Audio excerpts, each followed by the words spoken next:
Hey, investing friends. In this portfolio update, I review my $200,000 dividend growth portfolio and what stocks I bought. Let's do this. The year has started hot, and the S&P 500 is up nearly 3% in January, and now in the middle of February when I'm making this video, it seems as if things just keep going up. There have been some opportunities for buying in my portfolio with all the cash I have on hand. I'm being strategic about it, since I do have to plan for moving abroad in the near future. I'm going to kick this update off with my largest position. It is Capital Power Corp with a portfolio weighting of 12.9%. CPX finished last year up 77%. This year, it sits at negative 17%. Ouchie wawa. This is now sitting down 22% from its December high. What goes up that fast without any fundamental changes to the business or business environment may at times become overbought and fall back down on a balanced market. That massive drag down has made up for the drop in my portfolio weighting. Now, because of the fast drop in price, I had a stop loss trigger at $57.01 on January 27th, selling all 450 shares. I didn't expect that fast of a drop, and I hadn't moved my stop loss higher. I was able to buy back 498 shares for $51.51 a share the same day. This resulted in a net gain of 48 shares and drastically changed my average price. This added $125.16 to my annual dividend income at a yield of 5.1%. The timing of this was pure luck, and by no means was this great timing. I trimmed my position back in November for nearly the same price, which was about 20% from the top in December. So that was a failure. I also bought back my shares and some on the same day. The following day, the price dropped into the 49s. So I missed the bottom by nearly 4%. Good thing I'm long on Capital Power Corp, not Capapapap. I'd love for you to follow my portfolio live on Blossom Social. I have the link in the description. Come say hello. Now, my smallest position is MCAN Financial. It represents 2% of my portfolio. It started the year up nearly 2%. No complaints there. MCAN Financial will be reporting Q4 at the end of February. I can't wait to hear the news and see if they keep their dividend growth streak going. My second smallest position by market value is BCE Inc. This started the year on a good footing and is up over 3% on the year. With its yield above 10% now, yield chasers may gravitate towards BCE in the event of market turbulence. I am not impressed with BCE management and will be reading Q4 results carefully come February. Do you hold BCE Inc? Let me know in the comments below what you plan to do with this puttering conglomerate. And while you're down there, feel free to give this video a like to help it out. Next is another small position at 2.4% of my portfolio, TD Bank. It started the year on fire, finishing the month up over 8%. These short-term market fluctuations don't mean much in the big picture, however. I'm interested in seeing how the US operations will impact earnings in their next report in February. Next up, I have Brookfield Corporation representing 4.1% of my portfolio. After the big run-up last year, Brookfield Corp started this year up another 7% and even cracked $90 a share on January 30th. It's impressive to see this run-up of 120% since the bottom in October 2023. This is another stock that will have all my attention come next month with the earnings report. My next position is also 4.1% of my portfolio, Fortis Inc. After finishing last year up 14%, it is already up this year 4%. We have 11 months to go, and if anything, I predict this to beat the market this year after lagging substantially last year. But a prediction is just a prediction. Quarterly results / annual results will be out in February as well. Next is my second telecom, Telus Corp. It has a portfolio weighting of 4.5%. Telus started the year strong after losing so much value last year. It is up over 7% year to date. Watch for this one to pop as funds flow into dividend growth stocks on the TSX. Telus reports Q4 in February.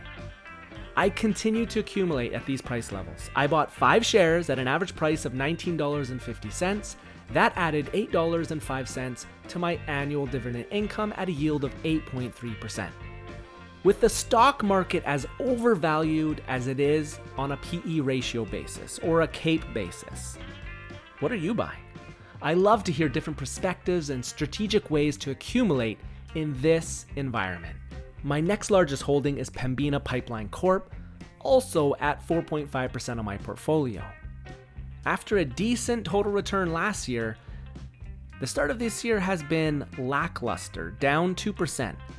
That is somewhat in line with the industry though. Pembina will be reporting Q4 in February too.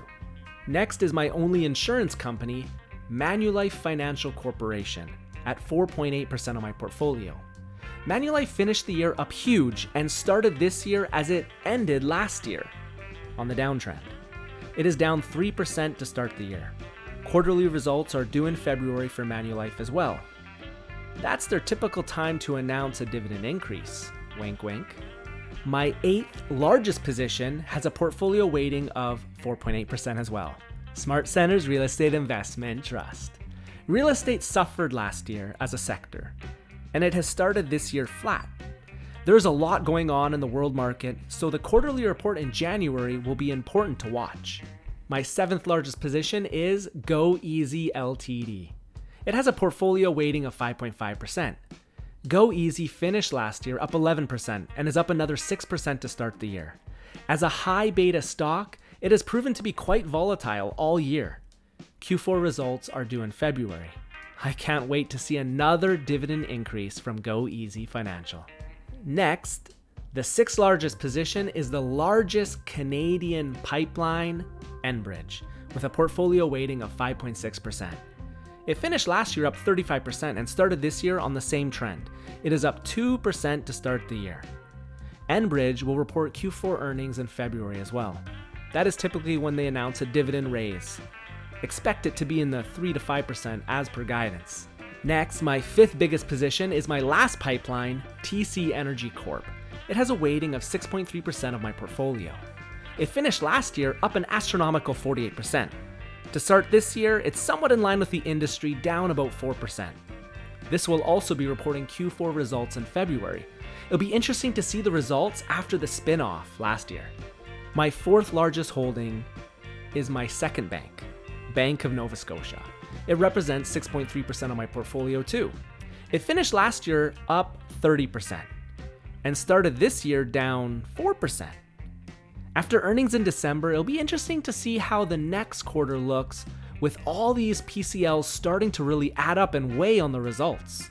Now for my 3rd largest position, RioCan Real Estate Investment Trust. It makes up 4.7% of my portfolio. Like I mentioned with SmartCentres, real estate didn't fare so well last year and it hasn't started so hot either. RioCan is also flat to start the year.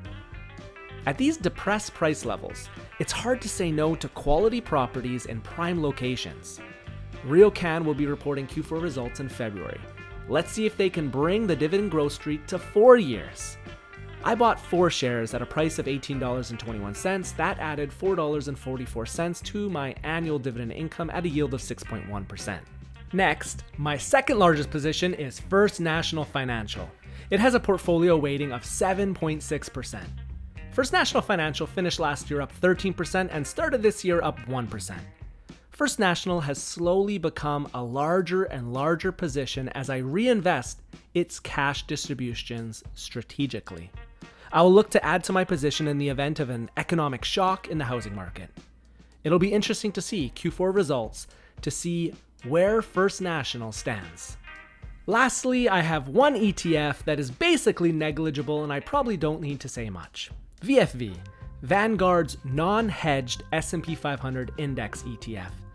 It remains unchanged at 0.2% of my portfolio. I did a little buying this month.